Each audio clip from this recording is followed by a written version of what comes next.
हे friends, तो आज से हम इस चैप्टर की एक्सरसाइज 4.3 स्टार्ट करने वाले हैं। तो आइए शुरू करते हैं सबसे पहले क्वेश्चन के साथ।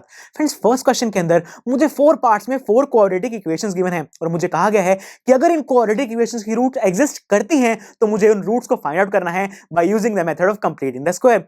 यानी कि मुझे हर इक्वेशन के लिए सबसे पहले ये चेक करना होगा कि उसके रूट्स एग्जिस्ट करते भी हैं या फिर नहीं, और अगर उसके रूट एग्जिस्ट करते हैं तो मुझे उसे कंप्लीटिंग द स्क्वायर मेथड का यूज करते हुए फाइंड आउट करना है। तो दोस्तों, इस क्वेश्चन के अंदर गिवन सभी 4 पार्ट्स बहुत ईजी हैं जिन्हें आप बहुत इजीली अपने आप से सॉल्व कर सकते हैं। तो चलिए फिर मैं आज के लिए आपके साथ 2 पार्ट्स को डिस्कस करता हूं और जो बाकी बचे हुए 2 पार्ट्स हैं उन्हें आप एज प्रैक्टिस खुद से सॉल्व करके देखिएगा। तो दोस्तों, मैं जो आपके साथ पार्ट्स डिस्कस करने वाला हूं वो है थर्ड और फोर्थ पार्ट। तो आइए शुरू करते हैं थर्ड पार्ट के साथ। फ्रेंड्स, थर्ड पार्ट के अंदर जो क्वाड्रेटिक इक्वेशन गिवन है वो है 4x² + 4√3x + 3 = 0। और दोस्तों, इस इक्वेशन को सॉल्व करने से पहले मुझे सबसे पहले ये चेक करना होगा कि इसकी रूट्स एग्जिस्ट करती हैं या फिर नहीं, और ऐसा करने के लिए मुझे b² - 4ac की वैल्यू को फाइंड आउट करना होगा। और ऐसा करने के लिए मुझे सबसे पहले a, b और c की वैल्यूज को तो पता होना चाहिए ना। तो चलिए दोस्तों, a, b और c की वैल्यूज को फाइंड आउट करने के लिए अपनी गिवन क्वाड्रेटिक इक्वेशन को स्टैंडर्ड फॉर्म के साथ कंपेयर करके देखते हैं, जो कि होती है ax² + bx + c = 0। So friends, जब मैंने ax² को 4x² के साथ कंपेयर किया तो मेरे a की वैल्यू आ रही है 4।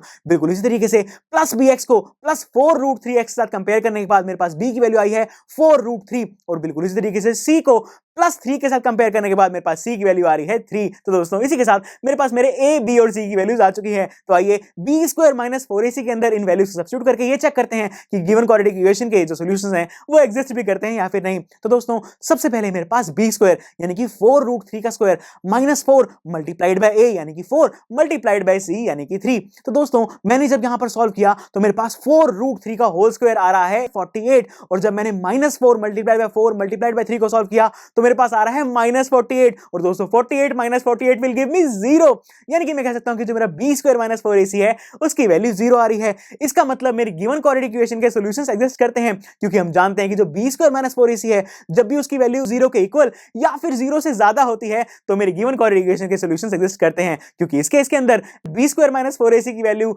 0 के इक्वल है। इसीलिए मैं कह सकता हूं कि मेरी गिवन क्वाड्रेटिक इक्वेशन के सॉल्यूशंस एग्जिस्ट करते हैं। तो आइए दोस्तों, क्योंकि इस क्वेश्चन के अंदर मुझे पहले से ही बताया गया था कि मुझे इस क्वाड्रेटिक इक्वेशन के सॉल्यूशंस को कंप्लीटिंग द स्क्वायर मेथड को अप्लाई करके फाइंड आउट करना है। तो चलिए फिर यहां पर completing the square method apply करना स्टार्ट करते हैं। Friends, completing the square method का सबसे पहला स्टेप क्या होता है?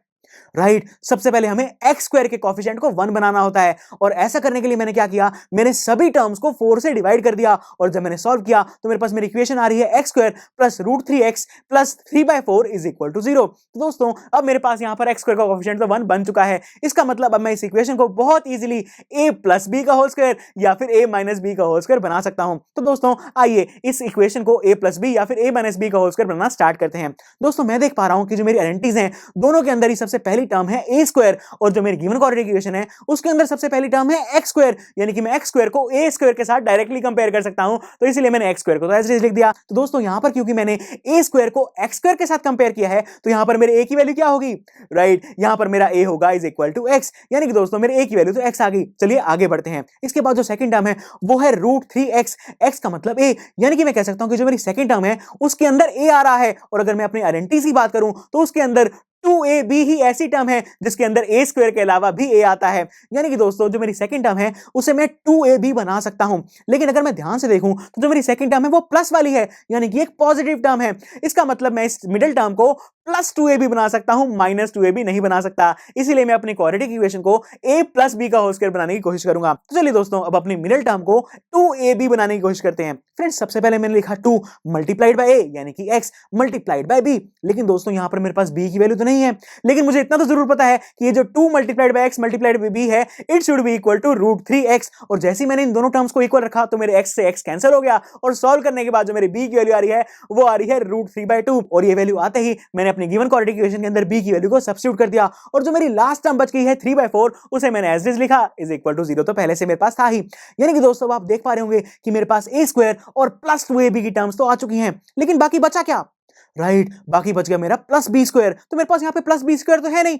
इसका मतलब दोस्तों मुझे अपने आप से इस इक्वेशन के अंदर कुछ चेंजेस करके बी स्क्वायर को इंट्रोड्यूस करना होगा। तो इसलिए मैंने क्या किया, मैंने इस इक्वेशन के अंदर बी स्क्वायर को ऐड भी किया और बी स्क्वायर को सब्ट्रैक्ट भी किया। आइए मैं बताता हूं कैसे। दोस्तों मैंने फर्स्ट टू टर्म्स को तो एज इट लिख दिया, इसके बाद मैंने बी स्क्वायर यानी कि √3/2 के स्क्वायर को ऐड कर दिया और √3/2 के स्क्वायर को सब्ट्रैक्ट भी कर दिया। तो दोस्तों मैंने यहां पर सेम ही चीज को ऐड भी किया है और सेम चीज को सब्ट्रैक्ट भी किया है। इसका मतलब मेरी क्वाड्रेटिक इक्वेशन पे तो कोई भी इफेक्ट नहीं पड़ेगा और जो लास्ट में बचा 3/4 उसे मैंने एज इट लिख दिया और इज इक्वल टू 0 तो था ही।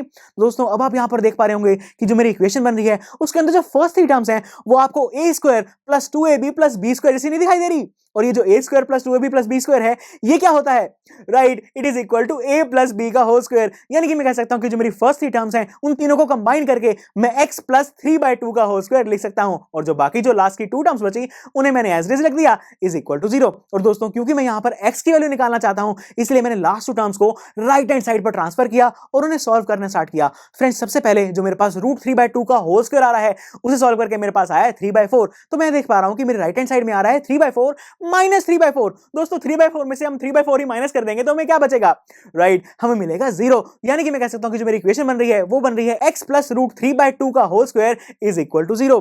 लेकिन दोस्तों मैं तो यहां पर x की वैल्यू निकालना चाहता हूं और मैं देख पा रहा हूं कि जो x है उसके ऊपर तो होल स्क्वायर लगा हुआ है। यानी कि मुझे यहां पर इस होल स्क्वायर को हटाना होगा और इस होल स्क्वायर को हटाने के लिए मैंने इस इक्वेशन की दोनों ही साइड्स पर अंडर रूट को अप्लाई कर दिया और ऐसा करते ही जो मेरा होल स्क्वायर है वो रूट के साथ कैंसिल हो गया और जो मेरी इक्वेशन आ रही है वो आ रही है x plus √3/2 is equal two plus minus 0। क्योंकि हम जानते हैं कि जब भी हम किसी चीज के ऊपर अंडर रूट लगा के उसे सॉल्व करते हैं तो हमारे पास प्लस और माइनस दोनों के ही साइंस आते हैं। यानी कि दोस्तों मैं कह सकता हूं कि मैं यहां पर एक बार प्लस साइन को कंसीडर करूंगा और एक बार माइनस साइन को कंसीडर करूंगा।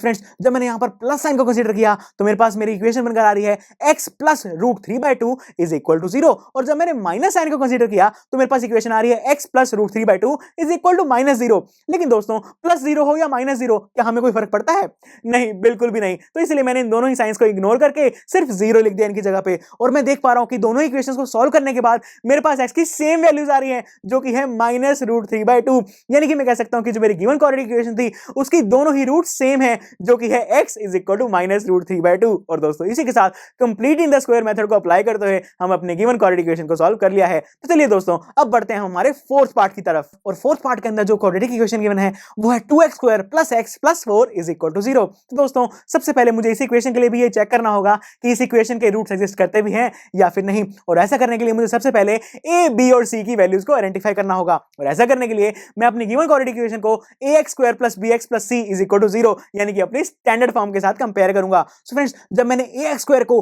2x² के साथ कंपेयर किया तो मेरे पास a की वैल्यू आ रही है 2 और जब मैंने प्लस bx को प्लस x के साथ कंपेयर किया तो मेरे पास मेरे b की वैल्यू आएगी 1 क्योंकि x के साथ कोई नंबर नहीं लगा हुआ और जब कोई नंबर नहीं लगा होता तो वहां पर हम 1 तो लगा ही सकते हैं, इसलिए मेरे b की वैल्यू यहां पर आ रही है 1। और जो लास्ट में मैंने प्लस c को प्लस 4 के साथ कंपेयर किया तो मेरे पास c की वैल्यू आ गई है प्लस 4। तो दोस्तों अब मेरे पास मेरे a, b और c की वैल्यूज तो आ चुकी हैं। तो चलिए फिर मेरे गिवन क्वाड्रेटिक इक्वेशन के रूट्स एग्जिस्ट करते भी हैं या फिर नहीं ये चेक करने के लिए मेरी इन वैल्यूज को b² माइनस 4ac के अंदर सब्स्टिट्यूट करते हैं। सो फ्रेंड्स सबसे पहले मेरे पास b² यानी कि 1 का square minus 4 multiplied by a यानी कि 2 मल्टीप्लाइड बाय c यानी कि 4। सो फ्रेंड्स जो 1 है 1 का स्क्वायर भी तो 1 ही होता है। उसके बाद है minus 4 multiplied by 2 multiplied by 4 और इसे सॉल्व करने के बाद मेरे पास आ रहा है माइनस 32 और दोस्तों 1 माइनस 32 होता है माइनस 31।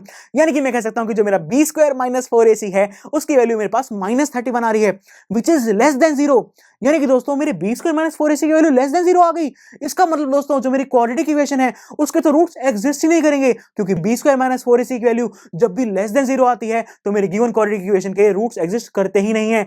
यानी कि दोस्तों मुझे इस क्वाड्रेटिक इक्वेशन को सॉल्व करने की जरूरत ही नहीं है क्योंकि इसके रूट्स तो एग्जिस्ट ही नहीं करते। तो दोस्तों देखा आपने ये जो b² माइनस 4ac है हमारे लिए कितना यूजफुल है, इसने हमारी कितनी ज्यादा मेहनत को बचा लिया। अगर हमें ना पता चलता कि इस इक्वेशन के रूट्स एग्जिस्ट ही नहीं करते तो पहले हमें पूरा completing the square method apply करके देखना पड़ता और एंड में जाके ये पता चलता कि इस इक्वेशन के तो रूट्स एग्जिस्ट नहीं करते। लेकिन दोस्तों इस b² माइनस 4ac ने तो हमारा काम बहुत ही आसान बना दिया। दोस्तों इसी के साथ मैंने जो 2 पार्ट्स डिस्कस करने थे वो आपके साथ डिस्कस कर लिए हैं बहुत अच्छे तरीके से। लेकिन दोस्तों जो बाकी 2 बचे हुए पार्ट्स हैं आप उन्हें खुद से सॉल्व करके जरूर देखिएगा और सॉल्व करने के बाद अपने सॉल्यूशंस को हमारे पीयू स्टैक में प्रोवाइडेड रिटन सॉल्यूशंस के साथ स्टेप बाय स्टेप जरूर मैच कीजिएगा ताकि अगर आपको कहीं पर भी कोई भी डाउट हो तो वो अच्छे से क्लियर हो जाए। तो चलिए फिर आप इसके बाकी 2 बचे हुए पार्ट्स की प्रैक्टिस कीजिए और अपने सॉल्यूशंस को रिटन सॉल्यूशंस के साथ मैच करके देखिए और मैं मिलता हूं आपसे अगले लेक्चर में।